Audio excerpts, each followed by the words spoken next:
有人说话乱说。但是我说实在，今天以后你们记住啊，没办法，阿里巴巴要想赚一点广告费回来，我们只能乱说、狂说。都这么说，人家觉得人家说的话都一样的，有什么好听的？公司另外一个重大的决定是阿里巴巴 .com 全面迁往美国啊，把 custom service、additive 留在中国 ，engineering、production 全部是在美国生产。所以主要这个战略目标是，我们要把阿里巴巴 .com 建成世界一流站点。That's the decision we have to do。也许决策是错误的，但是我永远记住一点。A wrong decision is better than no decision at the internet time. Jack's announcement that we would move our English website operations to Silicon Valley was meant to catapult Alibaba into becoming a truly global website. But the move only worsened the organizational chaos in the company. Teams in the US and China fought for territory, and we became a two-headed monster. In a matter of months, Jack reversed the decision, and I was asked to travel to the US office with Jack to help announce a series of layoffs. Jack gave a speech apologizing to the US team for the mistakes that had been made. Then, one by one, I called staff into a room to let them know they were being let go. An office that had earlier been filled with life and hope now felt like an abandoned ghost town. As I flew back to China, I wondered what this meant for our company. We were still burning through cash. We had not made a single penny of revenue. At the same time, we were making claims as bold as any internet company. Back in China, as I rode through town in a taxi, I got a call from Jack. His voice was shaky, and I'd never heard him so distressed. He told me that he'd received angry calls from laid-off staff. Then he asked me if I thought he was a good person. I tried my best to reassure him that he'd done the right thing, that laying off staff today would allow us to grow in the future. But I could sense his confidence was shaken, and I wondered, if Jack lost his confidence, who would be left to encourage us? By 2001, the internet industry was up in flames, and Alibaba was beginning to pay the price for making such bold promises. The same media that had showered us with praise were now predicting our demise. To save money, we laid off nearly our entire international staff, eliminated our advertising budget, and brought our operations back to China. Still, we were burning through money and searching for a source of revenues. Our most pressing concern was to add some stability to our organization, so we hired Savio Kwan, a management veteran with 25 years of experience, to serve as our chief operating officer. Savio was quick to ring the alarm bells and made clear that we had to generate revenues to survive. 增长，不增长就是死亡。 Savio's first priority was to help the company clarify its mission, vision, and values. Next, he created several training programs for Alibaba's staff. Having someone on board with experience stabilized the company, and managers passed along what they learned to their colleagues. But despite order coming to the company, we were still losing money, and the funds we had raised from investors were quickly running out. In 2001, we discovered something which gave us hope. We found that customers were offering to pay as much as $5,000 to appear higher in Alibaba's search results. So we launched a paid service which allowed exporters to build a premium storefront on Alibaba's international site. To promote the service, we set out on a national roadshow, meeting customers in cities along China's east coast. The formula was simple. Jack would offer a speech about Alibaba and the future of e-commerce. I would give an introduction to Alibaba's overseas activities, and our sales team would follow up. As our roadshow gained momentum, the number of attendees increased, and the presentations got more sophisticated. One by one, we were persuading Chinese business people to move their businesses online. But even as our customer base grew, our cash in the bank was dangerously low. We had cut our marketing budget to zero and needed to save money on salary and headcount. So I proposed to Jack that I take a year off to pursue a dream I had to travel around the world. And if Alibaba survived the internet winter, I'd come back for half the pay. Before I left, I attended the company Christmas party. It had been a tough year. We tried to make the best of the situation, performing skits and singing songs.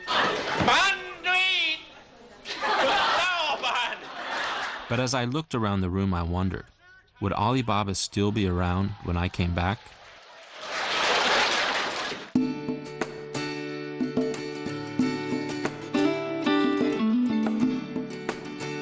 I began my travels by riding a bicycle across southern China. Along the way, I traveled through small towns and villages, often staying with families who invited me in as a guest. I saw the pain and struggle of life in China's countryside, but also experienced the kindness of ordinary people and saw the hope they had that their lives were improving. Internet access was just arriving, and I could see the potential e-commerce had to lift people out of poverty while opening doors to the outside world. As I traveled, I received email updates from the team in Hangzhou. I was told that Alibaba's paid services were gaining momentum, and at the end of the year, I received a one-sentence email from Jack which convinced me it was time to return to Alibaba. Before long, I was on my way back to Hangzhou. 95年做中国黄页到外经贸部，到99年3月份成立阿里巴巴。这3年多来，所有的人都在说阿里巴巴不懂得如何挣钱。阿里巴巴是个只会烧钱的公司。昨天晚上在6点正，我们拿到的数据是，阿里巴巴已经全面盈利。也就是说，到昨天为止，我们公司不仅赚了1块钱，昨天我们从人民币上来说，我们赚了50万元钱。所以。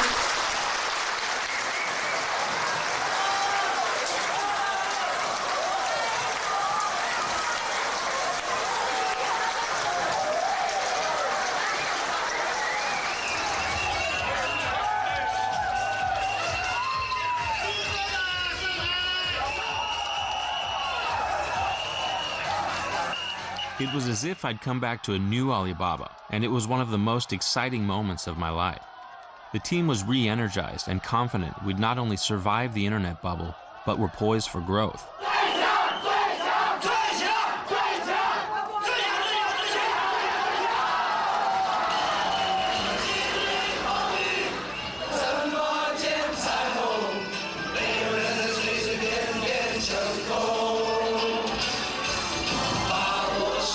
It was clear that our team was stronger than ever before, but just when it seemed everything was on the right track, a crisis hit the company. When an Alibaba colleague was diagnosed with SARS, the entire Alibaba staff in Hangzhou was put into quarantine. We were forced to shut our headquarters down, and the crisis threatened the company's very survival. To keep the website running, 400 staff carted their computers home and set up a virtual operation. I was locked in my apartment for 10 days. My only human contact was with the nurses in spacesuits who visited to disinfect my apartment, and the regular phone calls I received to check my temperature. 喂，你好，刚刚体温了，我是36.6。It was lonely at times, but our team embraced the challenge, keeping spirits up by chatting online and hosting online karaoke contests. Fortunately, our colleague was released from the hospital, and the officials stopped by to remove the lock from my door. Once I was out, I called Jack to let him know I'd been released. He told me to be prepared for Alibaba's biggest challenge yet, one that would determine Alibaba's future. It would make our previous battles seem minor. We were going to war with a competitor of immense size and nearly unlimited resources. We were going to war with eBay.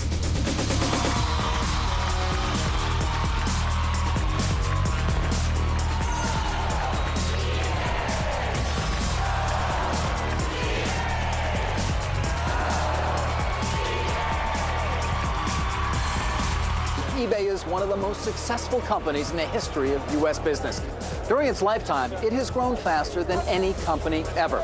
It now runs a global online marketplace where more than $40 billion worth of cars, clothing, computers, and anything else you can think of. eBay conducts more transactions every day than either the NASDAQ or the NYSE. It has more regular users than American Express has cardholders.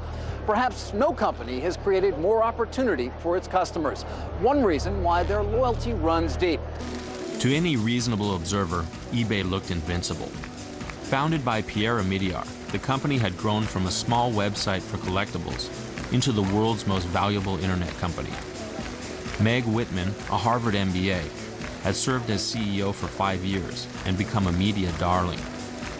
eBay's global dominance appeared unstoppable, and Meg Whitman's ambitions for the company seemed limitless. Today, eBay is truly a global marketplace. There are now 147 million users around the world in over 150 countries. Based on population, eBay would rank 7th on a list of the world's nations. We have a presence in 33 markets around the world, including Australia, Canada, China. It was this presence in China that worried Jack. 3 years earlier, eBay had bought a large stake in richest.com, an eBay clone founded by Xiao Yibo, another Harvard graduate. The company shared many of the same members as Alibaba, particularly small and medium-sized businesses who were beginning to sell their products online. Jack felt it was inevitable that eBay would come after these customers and would ultimately pose a major threat to Alibaba's core business. To stave off the threat, Jack had sent a secret team to the original Alibaba apartment. While the rest of Alibaba's staff was in quarantine, the team worked day and night on the project, doing handstands to entertain themselves during breaks. Finally, after a few months of hard work, they launched their creation, Taobao, meaning search for treasure.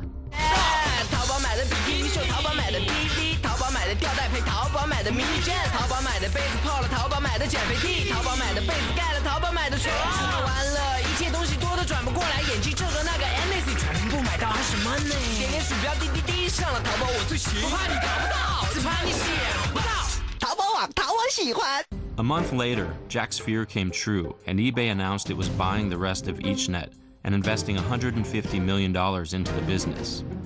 Meg Whitman flew to China to celebrate eBay's acquisition. With 10 million members in China and a 95% market share, eBay was confident of success. 在过去的2年当中，全球的互联网企业经历了泡沫破灭后的全面衰退期，很多公司不是举步维艰，就是关门大吉。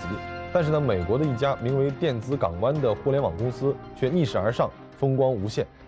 梅格惠特曼女士的中国之行是来开她在全球的第18家分店。此前，电子港湾公司已经投入3000万美元，获得了中国易趣网33%的股份。richest is by far and away the leader in the online trading community business. So the combination of a leadership position and an excellent management team made richest the logical choice. Yes, it's agree that richest management is excellent. However, for the time being, the fact is this company hasn't started to make profit. It usually takes between 2 or 3 years for a new entrant to become profitable, and we anticipate that richest over time will become quite profitable and grow very rapidly along with the internet in China. With eBay poised to dominate the China market, Jack decided it was time for Taobao to make its official debut. 那今天请大家来，我们是想让大家见证一个特别的事件，全球最大的网上贸易市场 B2B 网站阿里巴巴今天在杭州宣布投资1个亿给一家刚刚诞生才2个月的网站淘宝 Taobao.com. Jack announced that Taobao would build a consumer marketplace customized for the China market and make it free for 3 years. He argued that China needed its own model for e-commerce and that it was too early to charge customers while the market was still just developing. 今天也不会跟别人讲淘宝怎么赚钱。淘宝今天最关心的、最想知道的是，我们如何真正能够帮助这些个人电子商务交易能够发展起来，能够为他们服务好。我相信这个市场是巨力无大。中国其实现在看看中国的 B2C 网站，大部分是延伸了美国的 B2C， 中国的 C2C 也基本上全部照搬了美国的模式。Making Taobao free was a key way to differentiate Taobao from eBay, which collected fees from its users. We gambled that eBay would not match our move, since doing so would expose Meg and her team to intense pressure from Wall Street investors who expected eBay to quickly capitalize on the $180 million it had already invested in the market. Putting investor pressure on eBay in the US meant having a strong PR campaign with the international media was extremely important. A few days after the Taobao launch, Jack stopped by to discuss our progress.